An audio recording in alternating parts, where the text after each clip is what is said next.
Bienvenidos, queridos nerudianos. Hemos iniciado este ciclo nuevo, ya que terminamos el anterior de mi amigo Pablo. Hoy en día vamos a iniciar con Ojos y Oídos, de un querido amigo de la adolescencia de Pablo Neruda, Tomás Lago, el cual le dicen que escribía a cada momento todas las situaciones y cuestiones que sucedían alrededor de este Neruda y alrededor de asuntos también de los poetas en Santiago y otras regiones. Bueno, entonces vamos a iniciar con lo mismo que nos está entregando Cristina Labat, con un poquito de fragmento en francés. Adelante, estimada Cristina. Merci, Alfred. Porte d'entrée. Le champ de ce livre est compréhensible. Ce sont les événements qui se sont produits aux dates qui sont notées. Nous n'avons pas développé de méthode particulière. Nous avons simplement écrit ce qui s'était passé à chaque fois de manière presque mécanique. C'est ce qui commence maintenant à se faire avec la bande électromagnétique. Parce que, pour une sorte de susceptibilité au changement dans la vie, rien de plus, afin de ne pas donner confiance aux faits a posteriori. Notez ce qu'il y a dit, ce qui s'est réellement passé, et tout a été laissé dans les couvertures de dossiers sur la table de bureau. Mais voyons à quoi ça ressemble ici. Que l'acteur le comprenne comme il comprend les affiches. Il y a des couleurs, des figurines, des figures, des traits, des arrière-plans. Il y a des phénomènes opaques, l'histoire même de la vie civilisée. Pour ces choses, des livres sont écrits. La vie littéraire est une petite fiction apparente. Ce qui est connu et ce qui est inconnu reste dans le langage des choses. Lorsque j'ai fait un système de notation notée, en supprimant de nombreuses pages, les éditeurs se sont intéressés à l'essence du noyau. Un poète, un grand poète. Je n'avais rien calculé là-dessus. Notez les faits curieux, seulement Neruda était allé à Nantes. Il s'intéressait au monde nouveau, aux échecs et aux décors de la vie. Je voulais savoir comment étaient les gens d'une époque. Quelque chose comme ça s'est produit naturellement entre connaissances et amis. Il y a des façons de vivre et de penser dans l'esprit. Matériaux de contact sincères et parfois poussés. C'est comme ça qu'on vit. Ce qui se passe sur les pages, c'est simple, une simple trace de jeunesse. Reste les choses perçues seulement.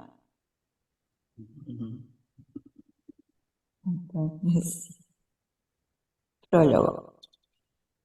La memoria del instante. Le gustaba hacer anotaciones. Los amigos de Tomás Lago recuerdan que las escribía hasta en horas y en circunstancias poco usuales. Quería dejar la huella del momento de dichos sucesos alrededor de algo. De muchas notas, el autor seleccionó focalizadas principalmente en Neruda y su entorno. Digamos que entre una cantidad de páginas de texto sacamos solo algunas cosas para este ejemplar. Ojos y oídos de lo que pasa y ha pasado a nuestro alcance. No es una selección impuesta por nada, solamente vivida. No había profesionalismo periodístico para estas páginas. Nos interesa dejar memoria de lo sucedido un día, un otro solamente. Escribió Tomás Lago cuando preparaba este libro que la muerte en 1975 le impidió publicar. No es un diario ni tiene pretensiones globalizantes, aunque a veces adquiere esos rasgos. Busca ser testimonio de cómo era la vida de Pablo Neruda en un periodo bien acotado. Es la memoria de un artista que retrata a una personalidad notable, que es también muy próxima. Era una amistad íntima que venía de los años 20, cuando escribieron juntos Anillos. Se había hecho más profunda. Neruda elogiaba la centelleante inteligencia y nobleza de su amigo, que le retribuía con cariño estrecho como el de un familiar. Además, los unía afinidades políticas, aunque Tomás no era militante comunista, y la memoria de los camaradas de Bohemia que les habían esfumado. No solo eso, sino mucho más compartimos la vida con humildes amigos que amamos y que nos enseñaron que con las fechas del vino y el alfabeto honrado en la arena, el reposo, de los que han conseguido en la dureza salir cantando. Escribió Neruda en el canto general en un poema que termina diciendo para él y para Tomás. Nuestras lámparas siguen encendidas, ardiendo, más altas que el papel y los forajidos. Lago retrata a otros artistas e intelectuales, en función de Neruda, el personaje central. Asigna lugar relevante a Delia del Carril. Muchos amigos permanecen en el círculo nerudiano, otros pasan. Hay visitas ilustres. Se trata de escrituras hechas, nos advierte, unas horas después o al día siguiente, como ayuda a memoria. No he desarrollado, dice, nada de manera especial. Simplemente anotaba lo ocurrido en forma casi mecánica, algo así como se hace ahora con la cinta magnetofónica. Cosas muy importantes habían sucedido en el mundo y en Chile en esos años. La Guerra Civil Española, la conflagración mundial y la derrota del fascismo marcaron la época. Ya a escala local, el triunfo del Frente Popular, la llegada del Winnipeg y las ideas de izquierda que aparecían impetuosas. La generación del 38 renovaba la literatura y el arte. La originalidad latinoamericana, que en el cono sur parecía limitarse a sutiles deformaciones del europeo, fue reemplazada por un intento vigoroso de reafirmación de lo propio de interés por el arte popular, las raíces y las epopeyas silenciadas. A diferencia de la literatura que se hace de sueños, mentiras y espejismo, Tomás Lago quiso ceñir los recuerdos a un estatuto de rigor, objetividad total, lo que es tarea imposible, y anotaciones hechas sin reflexiones biográficas previas ni a posteriori. El dato escueto, el croquis de trazo rápido, la palabra reproducida como esas grabadoras que empezaban a popularizarse, fueron las pautas que quiso seguir en estos textos ajenos a institucionalidades genéricas, compuestos en el ámbito de la libertad. Repitió, en cierto modo, la empresa quimérica que se planteó Ranke frente a la historia, describir el pasado tal cual ha sido, sin asumir la infinita variedad de la vida y el multiforme y ambiguo significado de muchas acciones humanas. Los primeros apuntes son de 1935 y tienen que ver con Pedro Prado, Joaquín Eduardo Bello, Juan Guzmán Cruchaga y el ambiente intelectual santiaguino que empezaba a cambiar por influencia europea y un desarrollo cultural propio en que tuvo gran importancia la Universidad de Chile. Después, la atención se centra en Neruda. Cubre con detalle los años posteriores de 1945, cuando el poeta fue elegido senador por Tarapacá y Antofagasta, y llega hasta fines de 1954, terminada la persecución de González Videla. Tomás Lago trabajaba en el centro de Santiago, en el Museo de Arte Popular, y desde allí se trasladaba a encontrarse con su amigo cuando éste no lo iba a buscar. Las anotaciones se mueven en el espacio delimitado por la casa del poeta, incluyendo ocasionalmente la de Isla Negra. Concibió Lago una idea singular del diseño de una suerte de plan espacial en que se movía Neruda y su círculo. El narrador deambulaba como testigo o se hace casi invisible, conversa y hace bromas, observa y calla. A veces habla, transita por las calles y restaurantes, va de un lado a otro mirando y anotando con lápiz y papel. Mentalmente también actúa, lo cuenta casi con rubores. Cuando tuvo que asumir responsabilidades en los días de la clandestinidad de Neruda, que eran también los tiempos apremiados de la represión anticomunista que se extendía por el país. Hay comidas y bebidas, descripciones de jardines y quintas, las opiniones suyas no son pocas, pero no va más allá de lo indisponible. Uno imagina los escenarios, esa casa con higuera que Neruda a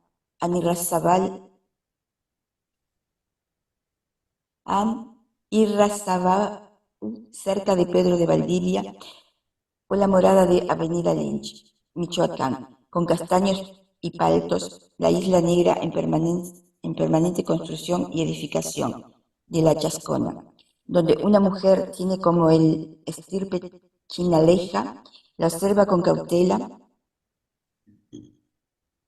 Está también el Salón de Honor de la Universidad de Chile, con actos culturales deslumbrantes y pocas cuadras la sede de la Alianza de Intelectuales, en la cual Lago participó con entusiasmo. Santiago tenía entonces 1,5 millones de habitantes, en un país de 5 millones. Mantenía el centro tradicional con muchos cines, librerías y café, y quedaba en pie en pocos palacios de las calles República. Ejército y 18, aunque ya degradados, el arriendo por piezas mientras las familias propietarias se instalaban en los barrios nuevos. El golf, Plaza Las Lilas, las primeras cuadras de Lyon, existían aún grandes chacras de Razabal y abundaban las quintas de Larraín y Tobalaba, enormes terrenos baldíos al sur y al poniente de la ciudad insinuaban precarios asentamientos que no anticipaban la densidad de las futuras poblaciones populares. Era una ciudad más amable donde los caballeros, y no solo los de clase alta, podían tomar un aperitivo en el Crillon o almorzar en la Babia o llegar hasta el Parrón. Al final del parque Gran Bretaña, cerca del espejo de agua con pequeñas lanchas, al pie de bronce de Totila, Albert, Ariel y Caliban, en días despejados era agradable ir hasta el hotel de la Quinta, normal, que después de la guerra sirvió el albergue transitorio a inmigrantes.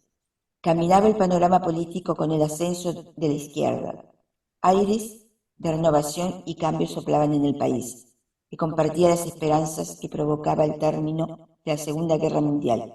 Sin embargo, pronto se inició la Guerra Fría, que también alcanzó Chile. González Videla rompió con los comunistas. Neruda, despojado del fuero parlamentario, se convirtió en un prófugo y debió salir del país en forma subrepticia. En 1950, la Guerra de Corea abrió los fuegos del conflicto en Asia, que años más tarde se centraría en la península indochina. En Guatemala, el gobierno de Jacob Arbenz fue derrocado por Estados Unidos, mientras el populismo de Perón en Argentina encontraba crecientes dificultades. En Bolivia, una revolución impuso la nacionalización de las minas de estaño y la reforma agraria, y un año más tarde un grupo de jóvenes cubanos intentó apoderarse de un cuartel militar en una ciudad provinciana de la isla. Pero eso ocurrió en 1953. Antes, entre 1948 y 1950, eran escasos los motivos de optimismo, por lo menos en Chile, aunque en el mundo se desarrollaba un poderoso movimiento de partidarios de la paz. La efervescencia intelectual de la posguerra llegaba también a nuestro país, así como las nuevas tendencias en música y pintura. Los teatros universitarios desplegaban las salas. En este contexto se trazan las páginas de este libro, lleno de detalles cotidianos, a veces banales, que componen una pintura intensa y colorida. Precisó Tomás Lago: el esquema de estas anotaciones y líneas es muy sucinto, nada más que para entender mejor las anotaciones directas acerca del ámbito donde vivían las personas alrededor de Neruda, en la época de entonces. Son huellas fidelignas de conversaciones y dichos para disminuir ideas generalizadas sobre cosas, acentuar ausencias y olores y palabras. ¿Algo novelesco? ¿La biografía? ¿Editoriales de propaganda? No, nada de eso. La vida misma compartida para su entendimiento. Restos de cosas, acciones, directas de curso intelectual, conversaciones domésticas, comiendo pucheros, ensaladas de repollo entre amigos, frente a los paltos debajo de la higuera, escondido en una casa donde leía originales sobre el canto general, antes de huir de Chile. En esa vida se perfila el círculo nerudiano: escritores, artistas, amigos. Simplemente Ángel Cruchá, Rubén Azócar, Acario Cotapos, Juvencio Valle, Francisco Coloane, el profesor Alejandro Lipschutz, Volodia Teitelboim, Blanca McFadden, Margarita Aguirre, Silvia Taller, Raúl González Tuñón, Manuel Solimán, Albertina Zócar, Isaías Cabezón, Álvaro Jara, Héctor Fuensalida, González Vera, Roberto Parada, María Maluenda, Inés Moreno, Aida Figueroa, Sergio Insunza y muchos otros. También aparecen políticos, Arturo Mate, Eduardo Cruzcoque, Arturo Alessandri Palma y Eduardo Frei, y dirigentes comunistas como Elías Laferte, Ricardo Fonseca y Carlos Contreras Labarca. El cronista que detalla los acontecimientos sin discernir entre grandes y pequeños tiene en cuenta la verdad de que nada de lo que alguna vez aconteció puede darse por perdido para la historia. Escribió un contemporáneo, diciendo algo que se aplica no solamente a la historia colectiva, sino también a las vidas individuales de personas importantes o corrientes. Tomás Lagos siguió instintivamente ese rumbo. Imaginó una obra considerablemente mayor, un libro inicial con unas 360 páginas, procediendo de un prólogo explicativo que él mismo prepararía. No alcanzó a hacerlo. El texto excede tal vez un propósito y por momentos se transforma en retrato de época, con tintes que se desvanece la nostalgia. Recuerda una etapa vivida junto al amigo que alcanzó la gloria, la cumbre máxima que siempre se esperó conquistaría con nobleza. Tomás Lagos guardó en silencio cosas que le dolieron o que rebajarían la figura del compañero de juventud, con el cual no se tuteaba, con esa extraña delicadeza que protege a veces los sentimientos. No alude tampoco a la ruptura que los separó. Cuando la mañana estaba en su cenit, los apuntes que quedan en suspenso como una frase cortada. Para el lector que quiera ir más lejos, aquí solo tiene una brújula del movimiento a fin de trasladarse donde quiera. Nos ha dicho el autor al comienzo, Hernán Soto. En nota biográfica de Tomás Lagos, dice, nació en Chillán en 1903. Allí cursó sus estudios primarios y de humanidades en el Liceo Fiscal. La revista Ratos Ilustrados, que le publicaba en ese establecimiento y en la que colaboran estudiantes del Maule al sur, permitió que Lagos y Neruda se conocieran y establecieran una amistad entrañable. Terminado el colegio, Lagos se trasladó a Santiago para estudiar leyes, pero abandonó los estudios en segundo año para dedicarse a la literatura y al periodismo. En 1926, publicó conjuntamente con Pablo Neruda el libro Anillos.